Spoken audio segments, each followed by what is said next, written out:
Hello, and thank you for joining. I'm Trevin Martin, a Senior Marketing Manager here at Sigilant. Today's webcast is entitled Security Best Practice Standards, A Journey Not a Destination. Our speaker for today is John Linkous. John has over 20 years of consulting experience and has served as a trusted advisor to CISOs, CIOs, CTOs, and more at a broad range of organizations ranging from midsize through the Fortune 500. He's both a successful technology entrepreneur and a hands-on information security, risk, and compliance expert. As a reminder, all attendees are in listen-only mode. If you do have a question, please use the Q&A section of your GoToWebinar window, and we'll do our best to answer the questions at the end of the session. With that, I'll hand it over to you, John. Great. Thank you, Trevin, and thanks everyone for joining us today. So the title of today's presentation, Security Best Practice Standards, a Journey Not a Destination.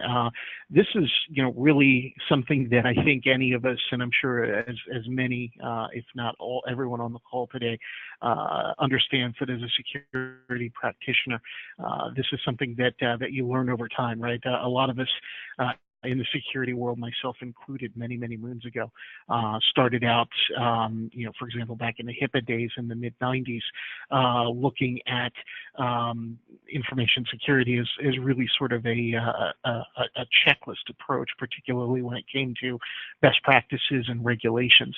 But over time, that certainly matured, that view for me personally, and I think for the industry as a whole. And so today, when we look at information security best practices, we're looking at those best practice standards as a way of starting out or improving our information security program, not necessarily a checklist type of an approach. So, one of the very first things an organization has to do when they're looking to implement information security best practice standards in particular is really answer the question, why? What is it that we're trying to do? And for most organizations today, that can really be broken down into a series of business objectives.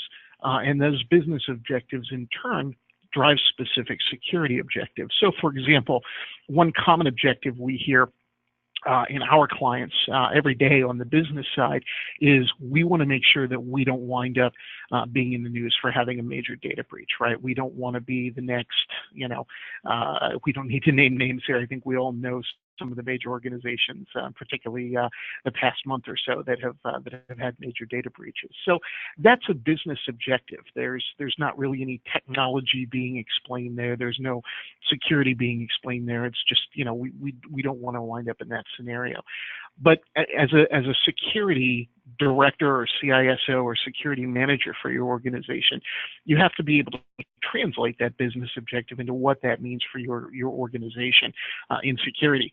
And that may be things like improving perimeter security, or making sure that you've minimized the risks of malware ingress through endpoint security tools, or making sure that your employees really understand that when you get that spam email that says I'm a Nigerian prince, or that says click here, and there's a reward on the other end of the mouse pointer, that's not really the case. And there's some other examples on this slide as well, of course, making sure that new onboarded business units have security of their data from day one, making sure that any revenue generating business units don't experience more than 12 hours of downtime, because that could have significant financial repercussions for the organization, making sure that the business has continuous understanding of the impact of security and risk on the business. And all of those translate into specific objectives for information security. Now, historically, there have been many different ways to implement these specific security objectives. The good news is that we now have, and have had for many years, a maturing number of information security best practice standards that allow us to do that. And those best practices range all the way from helping to an organization to establish an effective risk management program, to implementing specific security controls, and in some cases, as we'll see, very prescriptive security controls that are really unique depending on the type of asset, whether it's a Windows server, a Linux server, or a firewall, or an application, or a database. So when we talk about best practice standards, what are the specific ones that are out there? Well, there are actually quite a few. We're going to focus today's discussion on perhaps the most popular series. One is from the National Institutes of Standards and Technology here in the U.S., or NIST as they're called. NIST has a whole series of publications called special publications that provide best practices for doing things within the information security realm. But two of the most popular and probably I would argue the most fundamental, one of them is NIST 837, which is their guide for implementing NIST's risk management framework. So this is really how is it that an organization should go about estimating and calculating information risk, and how should that organization then respond to that risk through specific risk treatments. How does the organization determine, for example, whether it should accept a risk or transfer that risk to a third party? Coterminous with NIST 837 is another document, NIST 853. This is probably the most well-known of the NIST special publications. This one is the actual library of specific information security controls, and there are literally hundreds. Currently, I believe it's close to 500 very specific information security controls that are in that catalog. Now, one of the reasons that organizations adopt the NIST standard is if they're in the federal government business.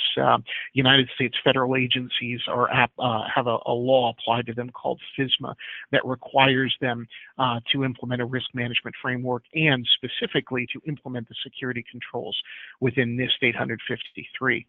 And for that reason, those two documents, NIST 837 and NIST 853, have a really strong natural affinity for each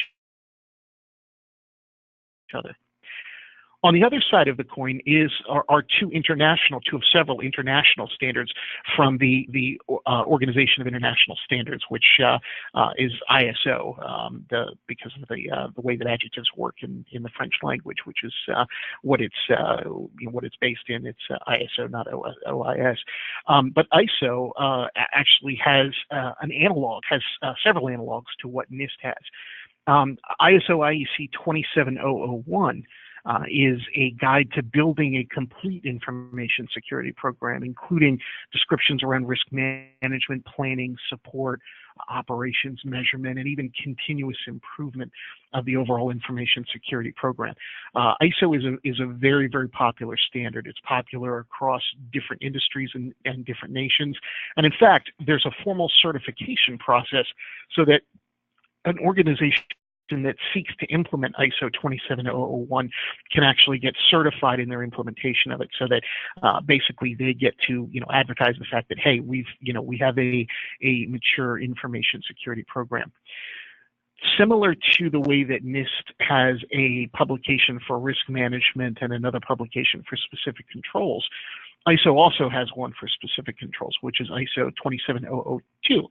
And that is, again, a very structured set of information security controls that's designed to be used in conjunction with the ISO 27001 standards. So these two, and of course, ISO actually has many other standards. They have their own risk management standard as well, which I think is 13558, I believe. There are literally dozens of detailed information security related standards within the ISO series, as well as from NIST. But these are generally considered for both NIST and for ISO the two most popular best practices. Another one is the CIS Benchmarks. Now, these are a little bit different. The Center for Internet Security for almost 20 years now has been establishing a series of very prescriptive platform-specific security control configurations, recommendations, and these are actually developed not just by CIS, but they're consensus-driven. So the vendors of the technologies themselves, for example, there's a CIS benchmark for Microsoft Windows Server 2008.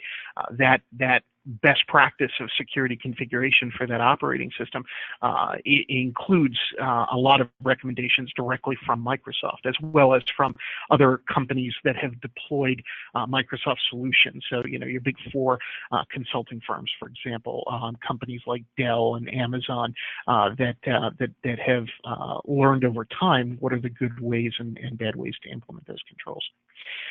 Another one is the SANS, CIS Critical Security Controls. So if you look at ISO and NIST standards, and you were to break down those controls into their most fundamental set of security controls, that's really the purpose of the SANS CIS Critical Security Controls for effective cyber defense. They're formerly known as the SANS Top 20, but basically they're high-level security controls that organizations should implement, and they're designed to really address the most common threats and the most common attack vectors that exist out there today. So you're not going to necessarily get the same level of depth and detail that you get with, say, NIST 853, but you're going to get all coverage of the most important areas. So if you're an organization that is maybe looking to adopt a light version of security best practice, at least from a controls perspective, the SANS CIS controls are a good one to go with.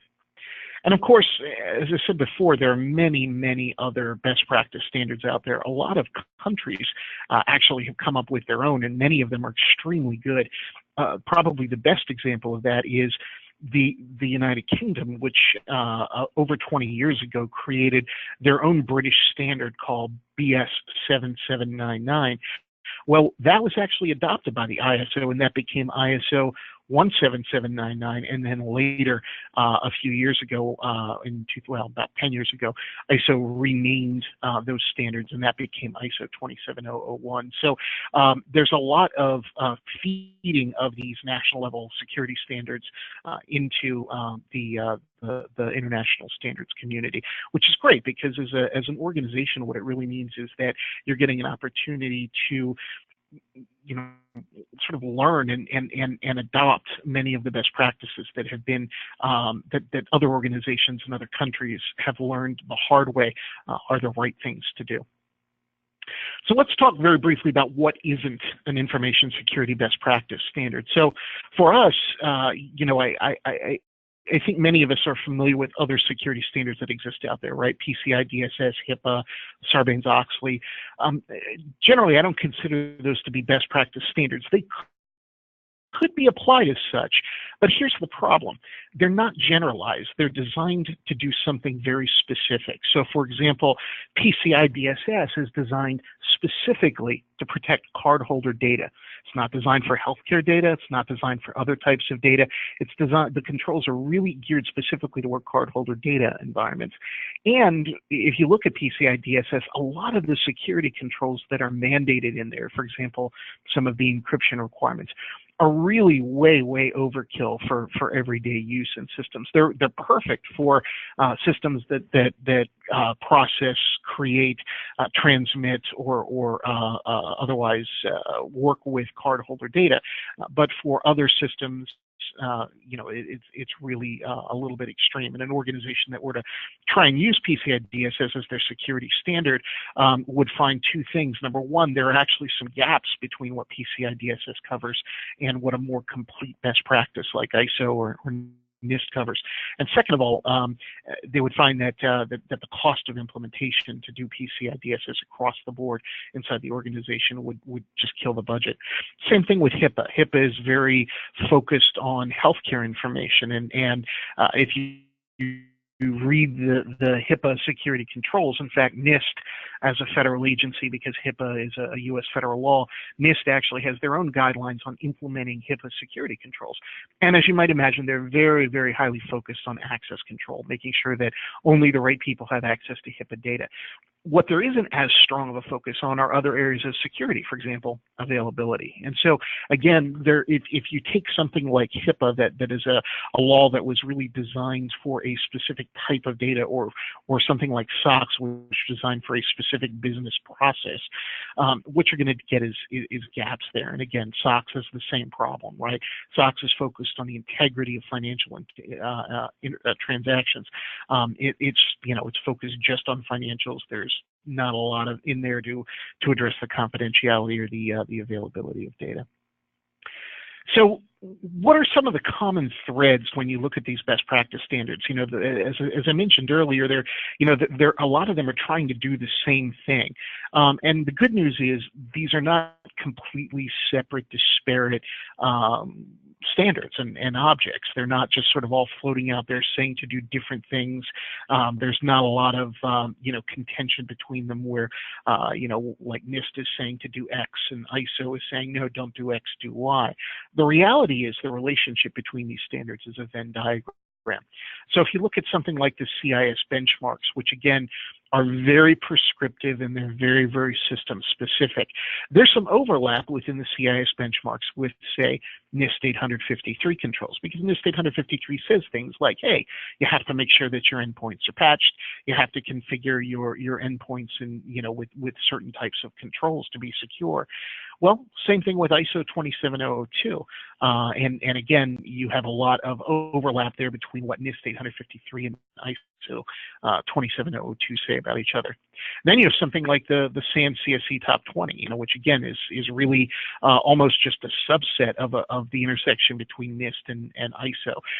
There's not necessarily a lot that's new within SANS CSE Top 20 that is different from NIST or ISO, but it's written in a way that is that's very easy to digest, and it has a lot of flexibility to it. So there are a lot of overlapping relationships here.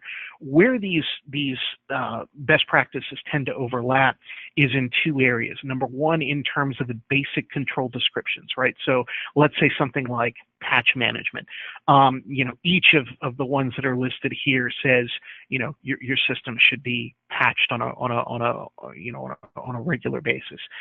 The other area in which they're similar is in the purpose of the controls. Why do you need to patch your systems? Well, you need to patch systems because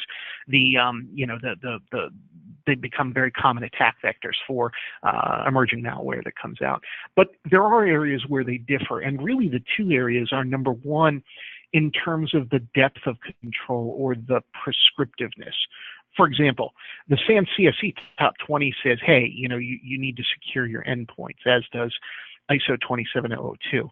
NIST 853 gets more detailed about that in terms of the specific controls you need to implement. And the CIS benchmarks are super prescriptive because, in fact, they actually get down to the individual system and platform level. So with something like the CIS benchmarks, you have different benchmarks for specific versions of Windows or specific distributions of Linux or specific firewalls like Palo Alto versus Checkpoint.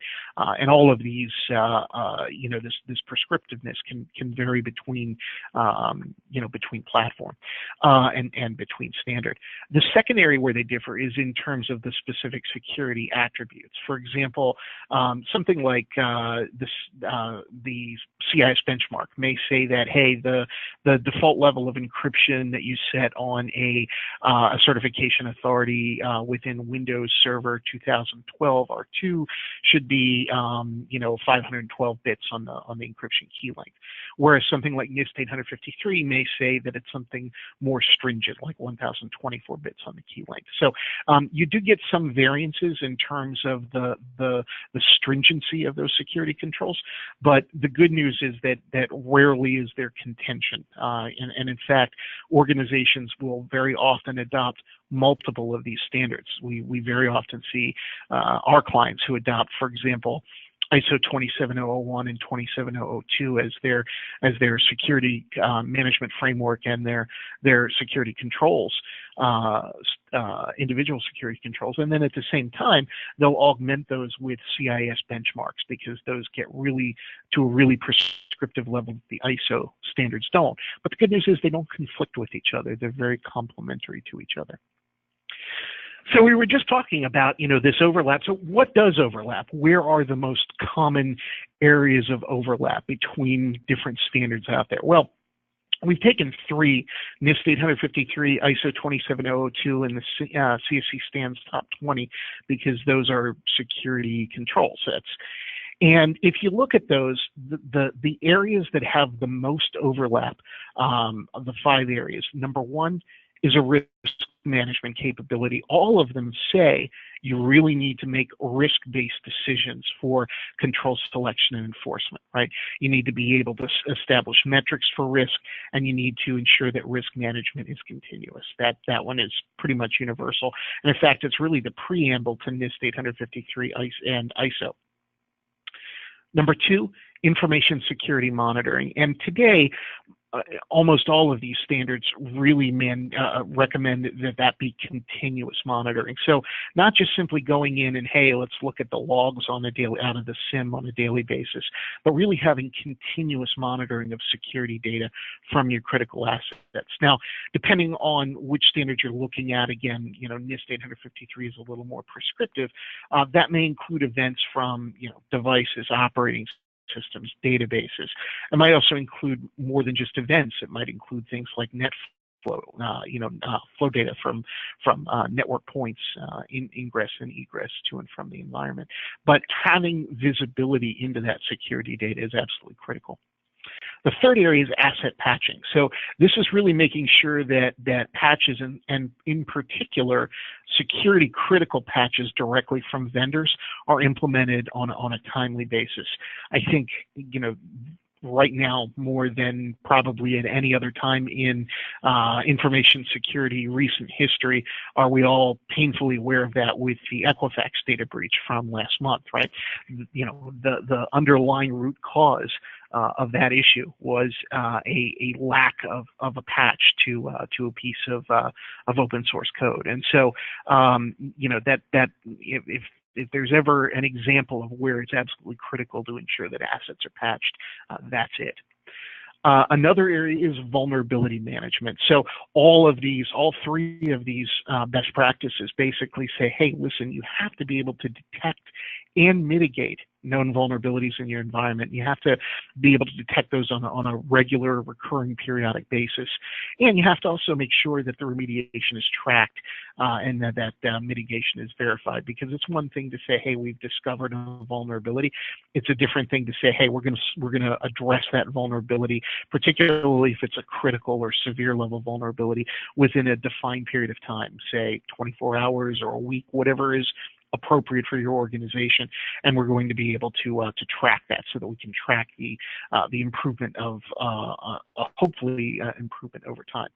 Which brings me to the fifth one, which is reporting and metrics. So again, all of these control standards require not only specific controls, but they also require that you're able to actually report on the state of those of security in terms of those controls and in terms of risk over time, right?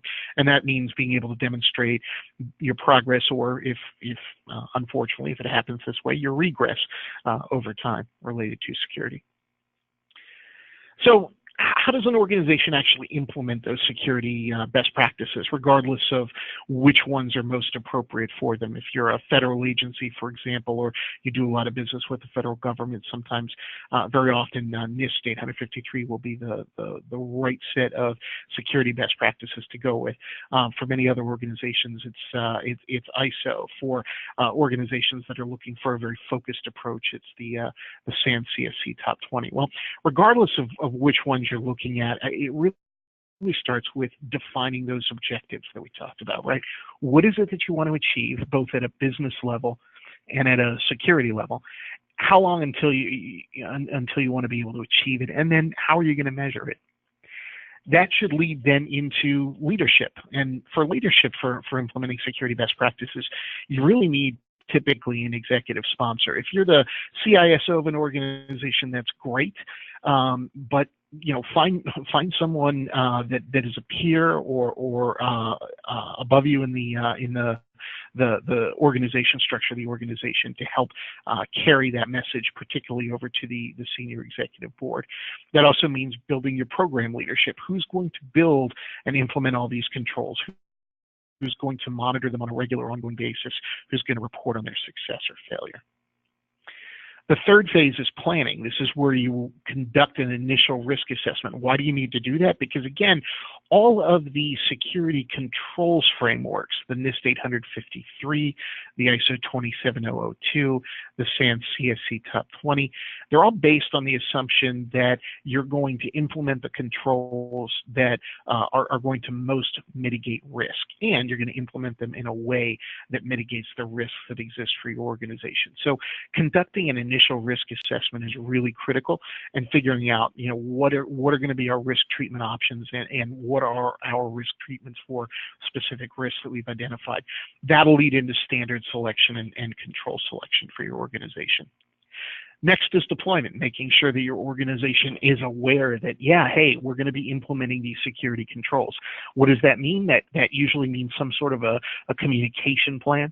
That means frequent communications, written communications, usually emails or some other updates to employees. It frequently means having an information security board or some other group within the organization that includes both security and IT, as well as business stakeholders for the organization that work together to evaluate and review controls. And of course, phasing those controls in over time, right? You generally don't want to try and boil the ocean by flipping a light switch and saying, hey, okay, well, tomorrow we're going to implement and turn on all of our information security controls for NIST 853. That would be risky.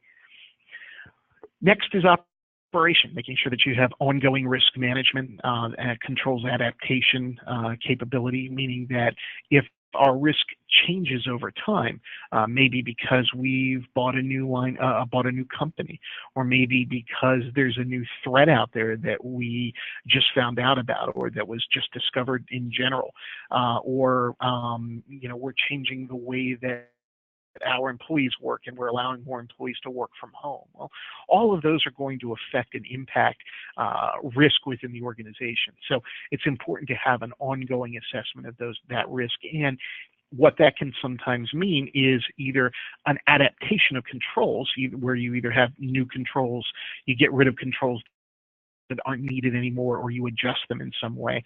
And it also typically involves metrics adaptation. So, do the metrics that you have show how you're doing versus those objectives that you established in stage one? If so, great. If not, or they need to be tweaked, then tweak them as needed. Next is performance evaluation, which is making sure that this is okay. You're now operational with your security controls. Now is the point at which you can start taking that information and feeding that into things like external audits or internal audits within your organization that are conducted by a centralized audit group outside of information security or IT, right? This is really where you're sort of now doing the rubber hits the road of this is our information security best practice set of standards that we've applied, and this is how we're going to now get that information or the results, those metrics, those measurements into the hands of third-party constituents who have a need to know. And finally, continuous improvement, making sure that you're deployed consistently across the environment. If your standard is that we're going to have multi-factor authentication for anyone connecting into remote access or VPN, that's great. Make sure that that's implemented for everyone, not just the folks at headquarters. One of the frequent issues that we see, particularly for organizations that have multiple offices or operate, say, internationally, is one set of controls that are really solid for one location, usually headquarters, and then a less stringent set of controls elsewhere. And what that means is that, okay, now that's your weakest link. And if someone is able to compromise that and get behind the firewall by coming in through a location in another country or in another division, hey, that's easy to do from the internet. That's just another IP address away. It also means having alternatives and compensating controls where needed. So there may be times where you can't necessarily do the exact same thing across the organization for technical reasons or various other reasons. And in those cases, make sure that you have something that at least is providing a suitable level of or an equivalent level of security control. So we've talked a little bit about how to implement them. Let's talk about how to not implement security best practices. And I include these next two slides because a few of these I've learned the hard way myself in over many years past. And in other cases, I see clients who try to do them today. One is getting the mentality of, hey, we'll do this in a vacuum, right? The reality is that you can't do something as pervasive as implementing security best practices across an organization and do it entirely on your own. It's going to require constituents in the business. It's going to require both IT and information security. It's going to require people like HR. It's going to require people like physical security management. You're going to need executive buy-in and support. So you don't try and do this as sort of something that, hey, we're going to do within the information security or even just within the IT team. Another one is the set it and forget it mentality, right? Our everybody's favorite pitchman, Ron Popeil, there with his rotisserie.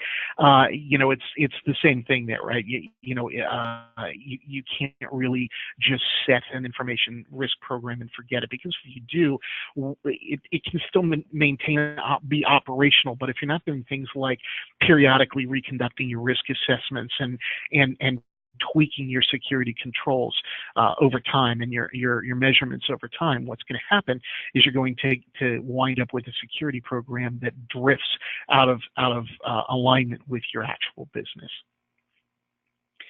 Another one, don't try and do it without a budget. We've seen organizations try to do this before. Hey, we don't have a budget to implement ISO 27001 for this year, but we're gonna try and do it through a series of patchwork efforts. That doesn't work.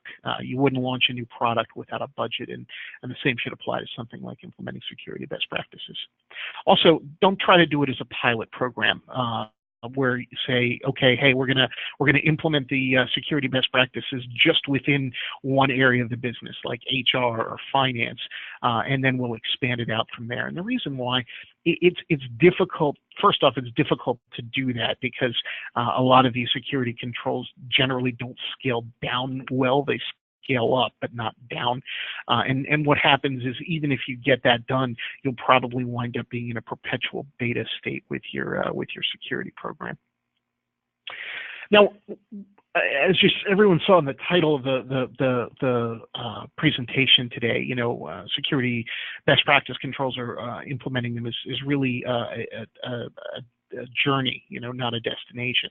And so why would an organization want to go above and beyond? Why would you implement security controls that go beyond what NIST 853 mandates or what the CIS benchmarks mandate for a particular system? Well, there's a couple of reasons for that. One is your security objectives and metrics just haven't been met yet, right? If you're implementing those, if you're defining those objectives early on, and you're seeing that what you're doing is not impacting, is not helping you to achieve those objectives or the specific metrics behind them, then maybe it's time to revisit the security controls in your organization. It's time to decrease the amount of time that it takes between implementing patches after they come out.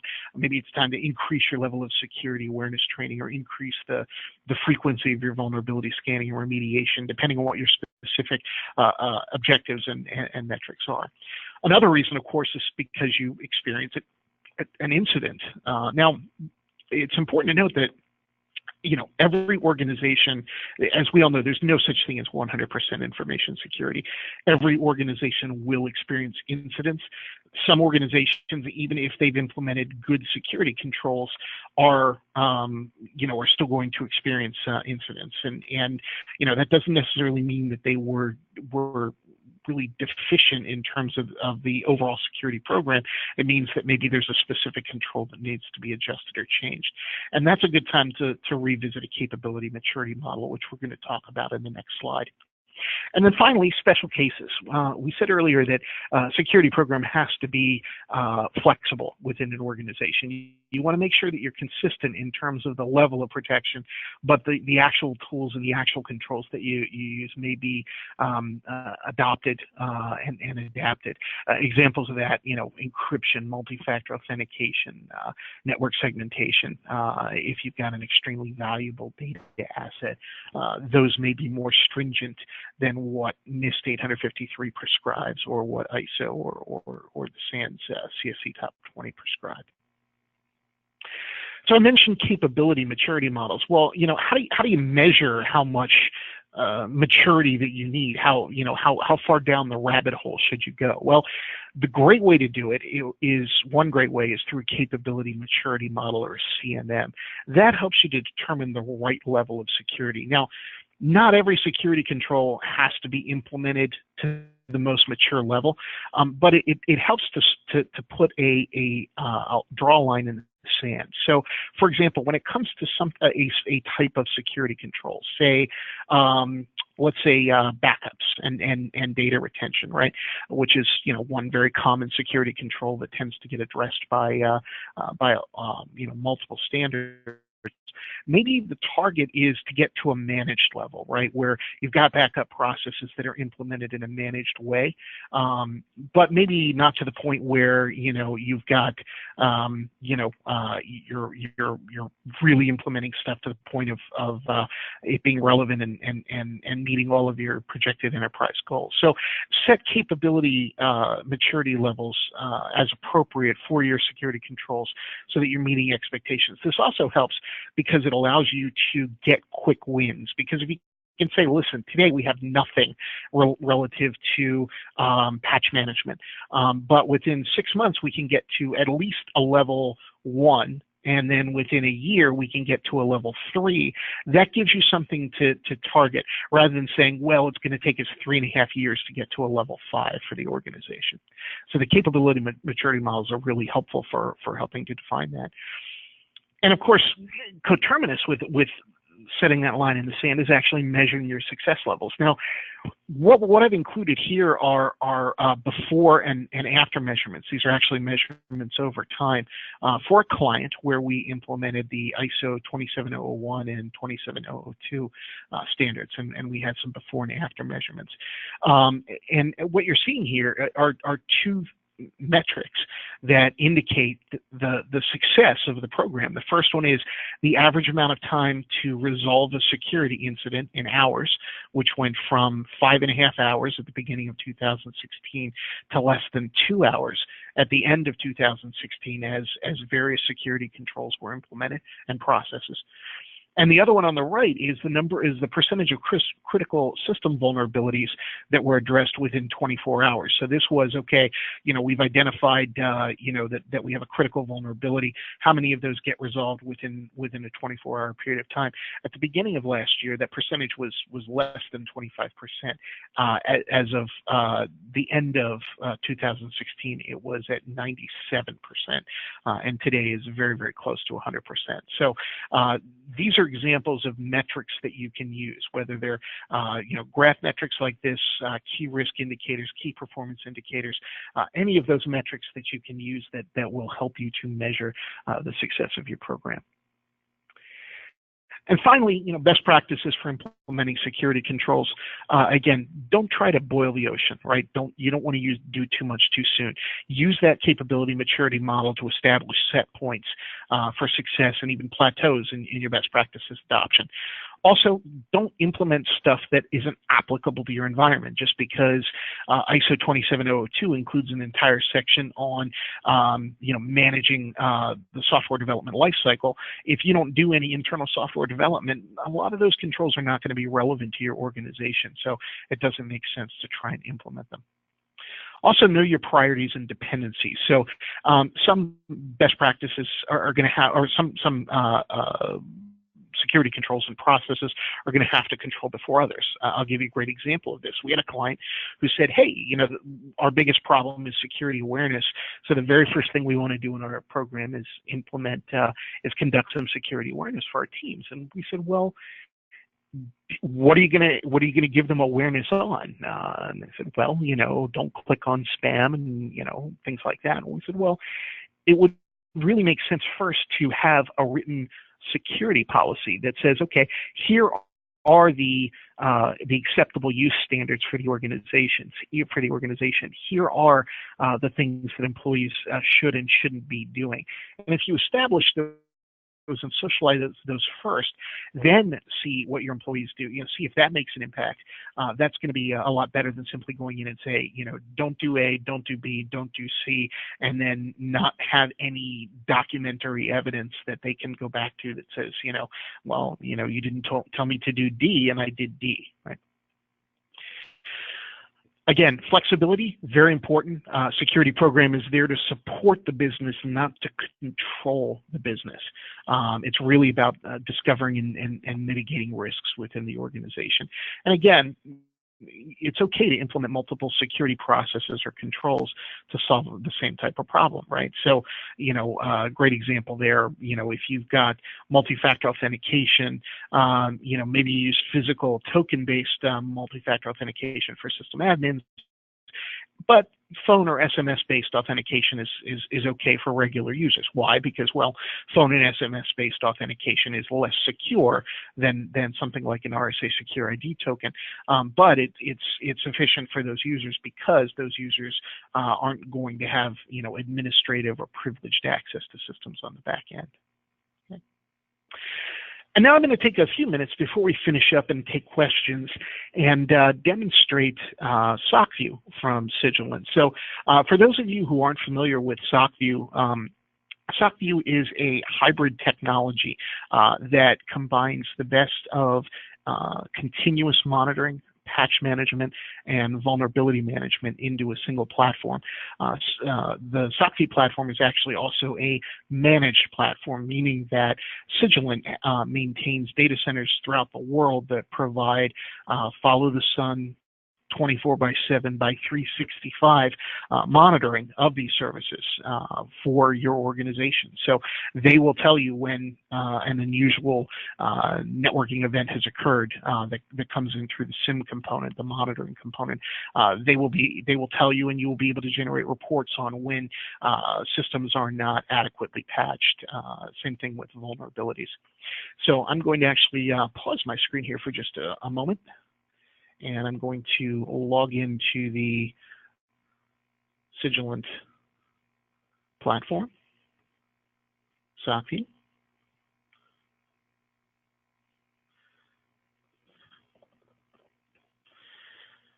Okay.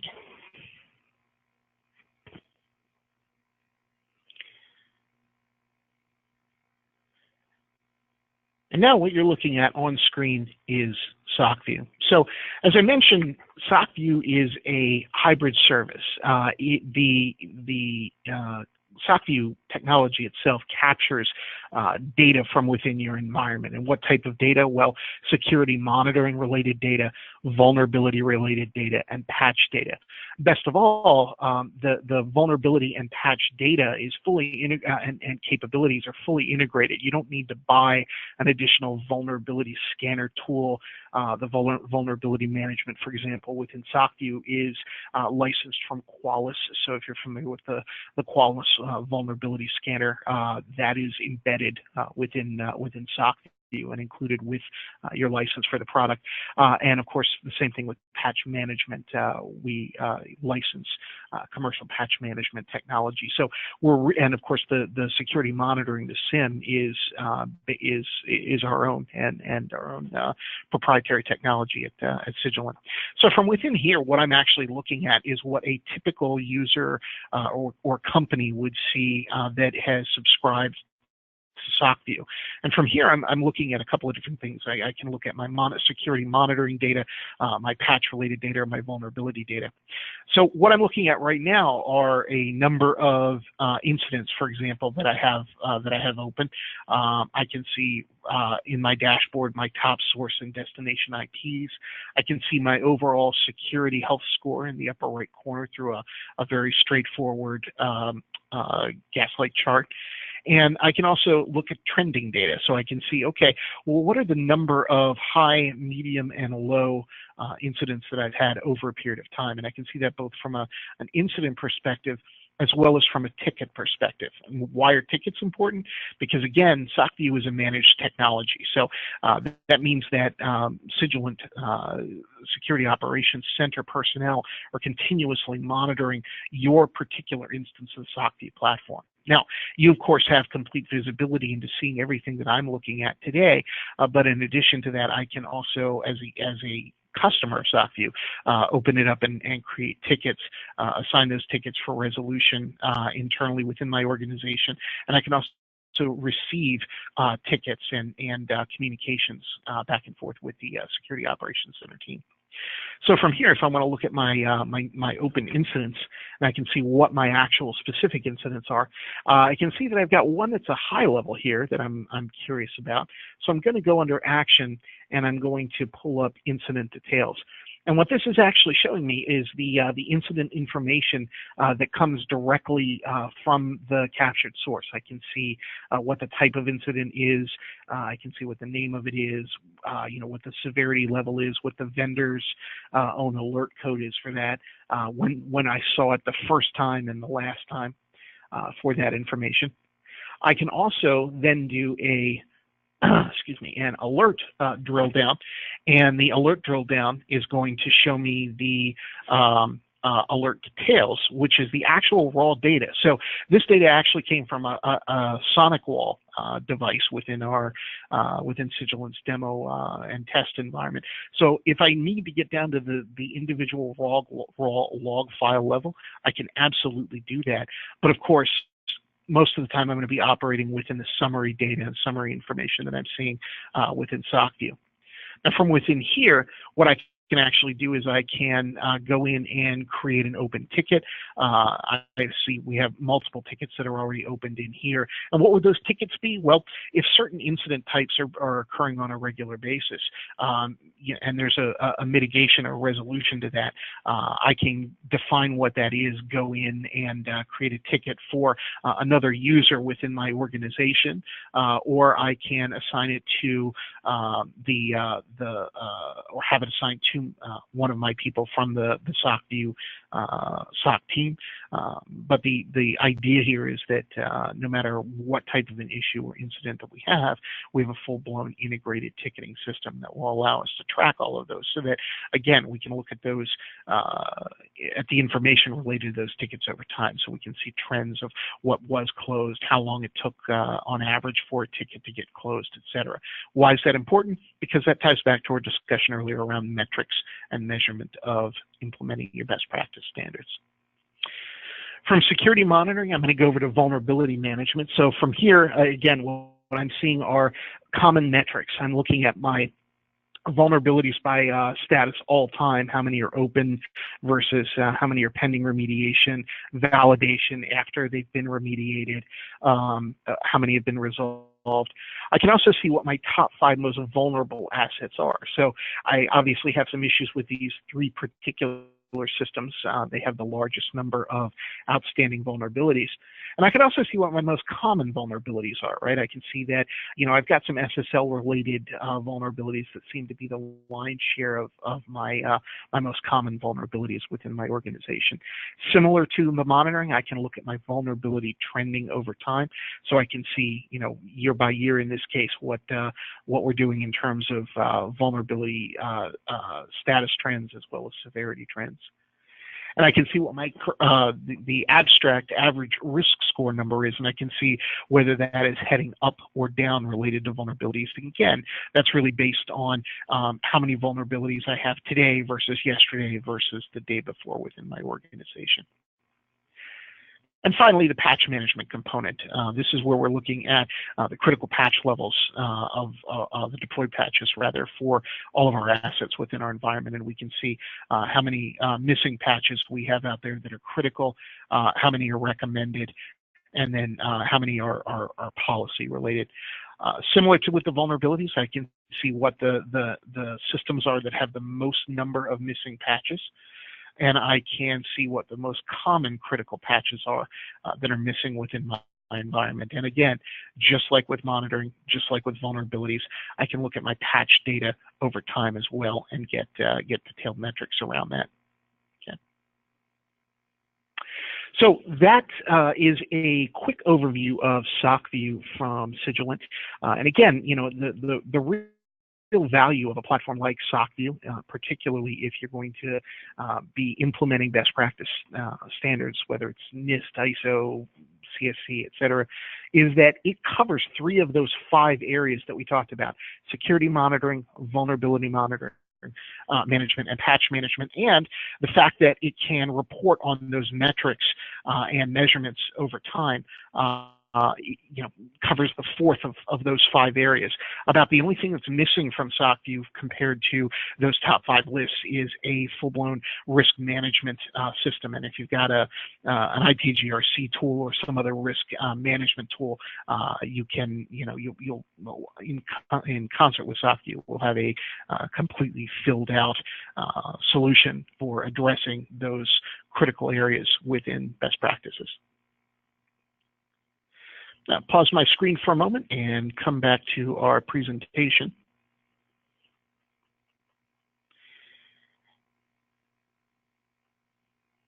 And Trevin, I'm going to open it up to any Q&A. Great, thanks, John. Just a reminder that all attendees are in listen-only mode, so if you do have questions, please use the question and answer tab of your GoToWebinar window, and we'll hang on the line just a few minutes and see if there are questions.